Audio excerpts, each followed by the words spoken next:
Buenas, buenas. En el día de hoy vamos a estar hablando de la materia de contratos, la parte general, el concepto, las relaciones, los elementos, es decir, la base fundamental para poder entender la materia, los conceptos más importantes, sus elementos, diferentes tipos de elementos y demás. Ahora bien, vamos a comenzar con el concepto de contrato, ¿no? Entendemos que el contrato es un acto jurídico en donde dos o más personas manifiestan su consentimiento para poder regular, para poder arreglar derechos o relaciones jurídicas que tienen como finalidad crear, modificar, transferir, conservar o extinguir relaciones jurídicas de carácter patrimonial. Ahora bien, como dijimos, desmenuzando un poco lo que es el concepto, ¿no? El contrato entonces es un acto jurídico entre dos o más personas que manifiestan su consentimiento con la finalidad de crear, modificar, transferir, conservar o extinguir relaciones jurídicas de carácter patrimonial. Acá tenemos tres puntos fundamentales, los cuales podemos percibir que es un acto jurídico, dos o más personas y que va a ser de carácter patrimonial. Entonces ya tenemos los requisitos mínimos para que se configure un contrato, ¿no? Ahora bien, hablamos de acto jurídico. ¿Qué es un acto jurídico? Hay que saber diferenciarlo con otros conceptos, como con los cuales se suele confundir mucho, que es el hecho jurídico. El acto jurídico es un hecho humano, voluntario, lícito. Acá ya tenemos varios puntos donde detenernos, los cuales son, va a ser un hecho humano, es decir, no va a ser un hecho de la naturaleza, un hecho aleatorio, va a ser un hecho humano, voluntario, es decir, que tiene que manifestarse la voluntad de la parte para poder llegar al resultado o a la consecuencia jurídica que estamos buscando, y también tiene que ser lícito, es decir, tiene que ser, no tiene que estar prohibido, tiene que ser, dicho mal y pronto, legal, no tiene que ir en contra de la normativa de nuestro país, ¿no? De nuestro, después tenemos, siguiendo con la definición del acto jurídico, vamos a decir que tiene como finalidad inmediata crear, conservar, modificar, transferir o extinguir relaciones jurídicas. Entonces, pasando a limpio, el acto jurídico va a ser un hecho humano, voluntario, lícito, que tiene por finalidad inmediata crear, modificar, transferir o extinguir relaciones jurídicas. En cambio, el hecho jurídico tiene la similitud con el acto jurídico, que también crea consecuencias jurídicas. Es un requisito que el hecho jurídico cree consecuencias jurídicas, pero la diferencia radica en cómo las va a producir. Es decir, el hecho jurídico no va a necesitar que sea un hecho humano, por ejemplo. El hecho jurídico es cualquier acontecimiento humano o natural, pero para que sea jurídico va a tener que generar consecuencias en la esfera jurídica, ¿no? Como por ejemplo, si un campo se incendia por un rayo, vamos a tener un hecho de la naturaleza, no va a ser un hecho humano, pero va a generar consecuencias jurídicas en caso de que el campo esté asegurado. Si el campo esté asegurado, nos convierte a nosotros como dueños del campo a ser acreedores del seguro, para que nosotros podamos cobrar el seguro que estamos pagando. En este caso, como es un rayo que cae aleatoriamente, es un hecho de la naturaleza, un caso fortuito, se podría llegar a decir, no estamos produciendo nosotros, no está produciendo un humano, no hay voluntad. Entonces, en ese caso, tenemos la diferencia fundamental entre acto jurídico y hecho jurídico. Ahora bien, como hablamos antes del contrato, ya dirimimos esta diferencia entre estos tres conceptos, ¿no? El contrato tiene los caracteres que debe ser entre dos o más partes, Ya no se habla de personas como antes se hablaba en el código de Vélez-Sarsfield, ahora ya se habla de partes. ¿Por qué? Porque en el código de Vélez-Sarsfield se hablaba de personas y había un problema a la hora de la interpretación en relación si eran personas humanas o personas jurídicas. Entonces ahora se hablan de partes, sean jurídicas o sean humanas. También tiene que estar cargado de voluntad, ese es otro carácter. Tiene que manifestar consentimiento en la parte para que se configure como tal, ¿no? Como contrato. Tiene que haber un fin inmediato en el cual, como sabemos, no hay contrato sin causa. Y dentro de la causa está la causa fin inmediata e inmediata. La causa fin inmediata va a ser la razón de ser del contrato. ¿Por qué? Porque esa va a ser la razón por la que nosotros contratamos. Es decir, en un contrato de compra-venta yo compro porque quiero la cosa, quiero el dominio de la cosa, ¿no? Y el vendedor lo que quiere es el precio. Después vamos a ver la causa fin inmediata, que esa va a ser, bueno, yo quiero el precio para comprarme una casa. Esa es la causa inmediata.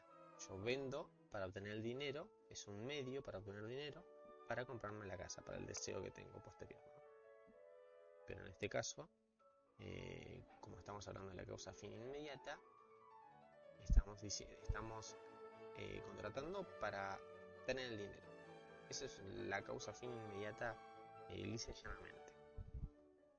Y el otro requisito, o el carácter fundamental del contrato, es que sea un acto entre vivos. Tiene que ser entre dos o más personas, tiene que ser un acto entre vivos.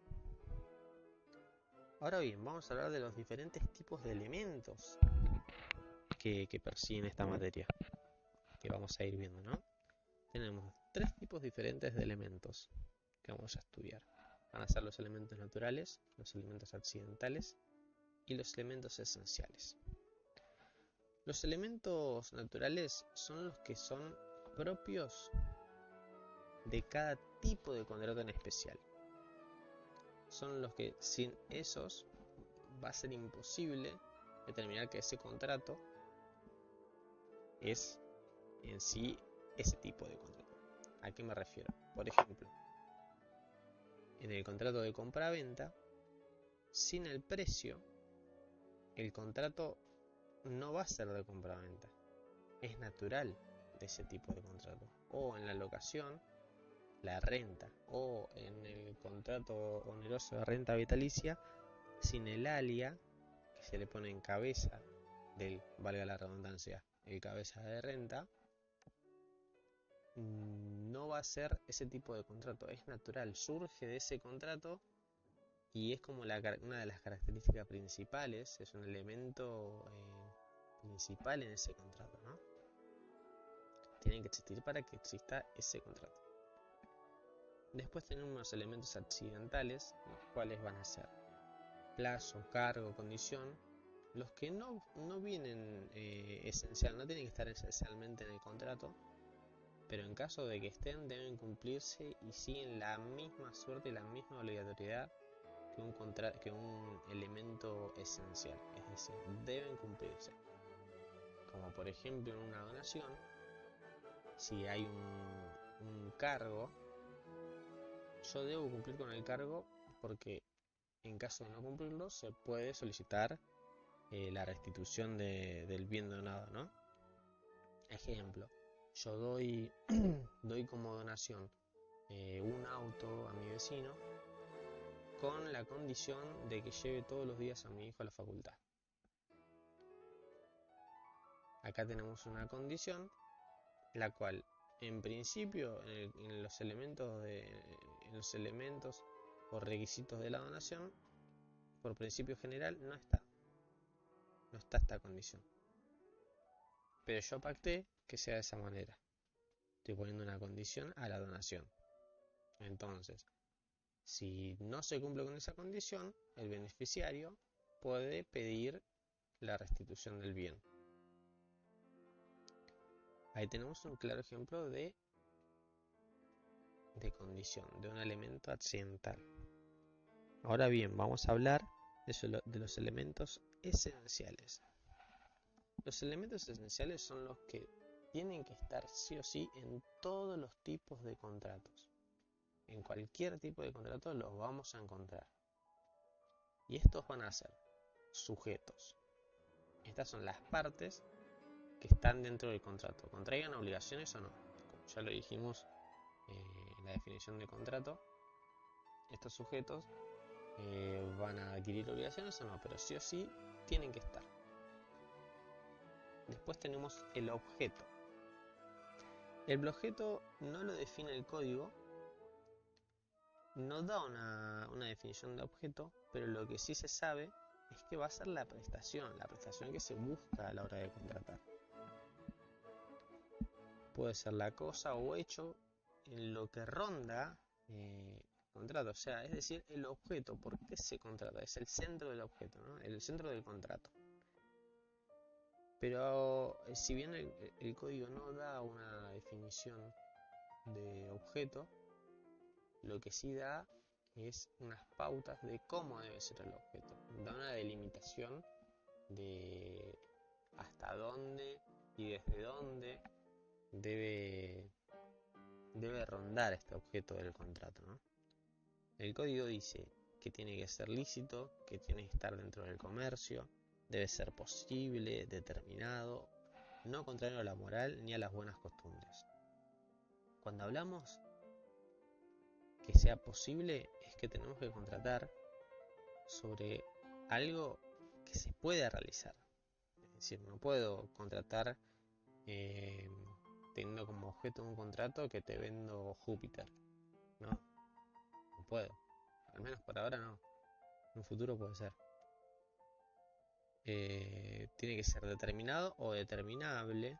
Es decir, tiene que estar fijado. No puedo hacer un contrato sin objeto. Sí o sí tiene que estar. Acordémonos que tiene que ser. Estos son los elementos esenciales. Entonces tienen que estar sí o sí.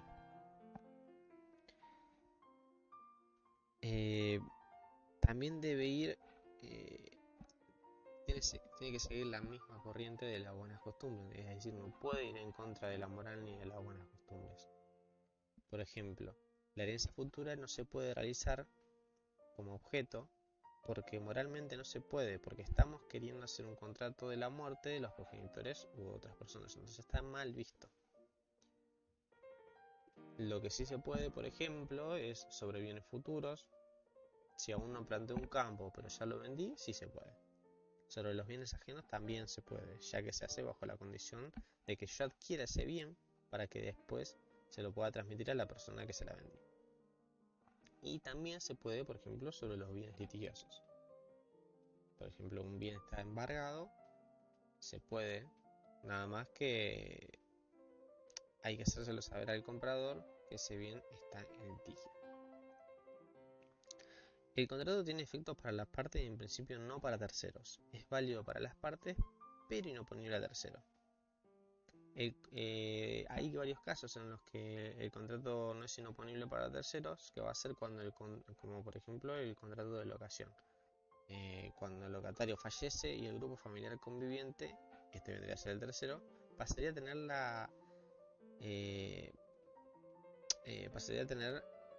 la titularidad del contrato, ¿no? Pero no van a poder finalizarlo, sino que hasta que termine este. Después tenemos la causa. La causa, como dijimos antes, no hay obligación sin causa, no hay contrato sin causa. Tiene que estar sí o sí. Es la razón de ser del contrato.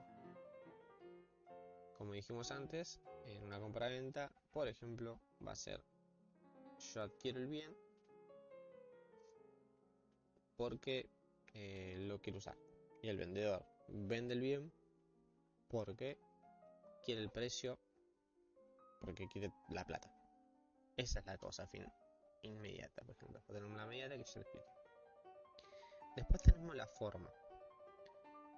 Nuestro Código Civil y Comercial establece que rige el principio de libertad y forma, es decir, como las partes quieren celebrar el contrato, es válido porque es válido para las partes. En cuanto a la forma se refiere, a que es una solemnidad exigida por la ley para poder hacer conocido frente a una contingencia ese contrato. Como por ejemplo, en el caso de contrato de locación en cuanto a bienes inmuebles o bienes registrables, la ley provee que debe ser exigible de forma escrita, es decir, expresa. Tenemos diferentes formas.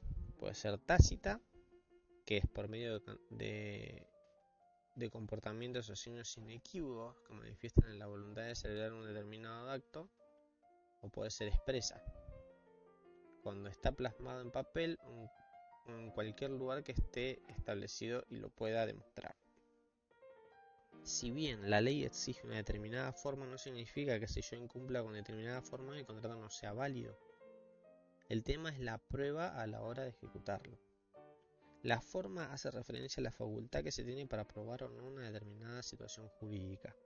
Hay ciertos instrumentos solemnes que, como los instrumentos públicos que hacen plena fe del contenido y no necesitan ser probados. Esto los hacen solemnes, o sea, esta formalidad es ad solemnitatem. También hay instrumentos privados que tienen fe gracias a las partes, pero para que los terceros puedan saber realmente qué era eso lo que las partes querían, se necesitan de las pruebas, como por ejemplo testigos, etcétera, documentación. Las formalidades en sí van a ser para prueba. En caso de incumplimiento, se va a poder probar que existía un determinado contrato y que existía una determinada obligación de pagar. Por eso es tan importante, en algunos casos, la formalidad exigida por la ley. Después tenemos la capacidad. La capacidad en materia contractual dice que todos somos capaces. Esto es dentro del consentimiento, ¿no? Se dice que para poder prestar consentimiento vamos a necesitar ser capaces. El artículo 22 hace referencia a capacidad de derecho. Dice: toda persona humana goza de la aptitud para ser titular de derechos y deberes jurídicos. La ley puede privar o limitar esta capacidad respecto de hechos, simples actos o actos jurídicos determinados. Esa es la capacidad de derecho. Y ahora vamos a hablar de la capacidad de ejercicio. Toda persona humana puede ejercer por sí misma sus derechos, excepto las limitaciones expresamente previstas en este código y en una sentencia judicial. Ahora vamos a ver cuáles son esas personas que no pueden ejercer, ¿no? Que el código establece que no pueden ejercer sus derechos. Estas van a ser las personas por nacer, la persona que no cuenta con la edad y grado de madurez suficiente, con el alcance dispuesto en la sección segunda de este capítulo, y también la persona declarada incapaz por sentencia judicial, en la extensión dispuesta en esta decisión. En caso de que me falte capacidad, el contrato puede ser nulo o anulable. Cuando se habla de anulabilidad, muchas veces se puede purgar el acto. Esto quiere decir que si firmé algo a los 17 años, faltan 2 meses para tener 18, puedo firmarlo a los 18 y es válido. Distinto sería que yo realice un acto jurídico con una persona incapaz abusándome de eso. La persona que puede reclamar la nulidad es la persona incapaz o el representante, ya que la persona que se abusó no puede reclamar la nulidad de un acto cuando saco un provecho de la situación. Y ahora bien, la nulidad, como hablamos de nulidad recién. La nulidad es una sanción legal que priva un acto jurídico y sus efectos normales. El efecto que genera la nulidad es retrotraer todo al momento anterior a la producción de la nulidad. Es decir, si yo vendí una casa, yo era incapaz y me causó un perjuicio porque en realidad me pagaron un domango por una casa, yo puedo solicitar la nulidad de ese acto jurídico o mi representante y que me vuelvan todo atrás, ya que yo no saqué un provecho de esa venta, ¿no? Me recagaron.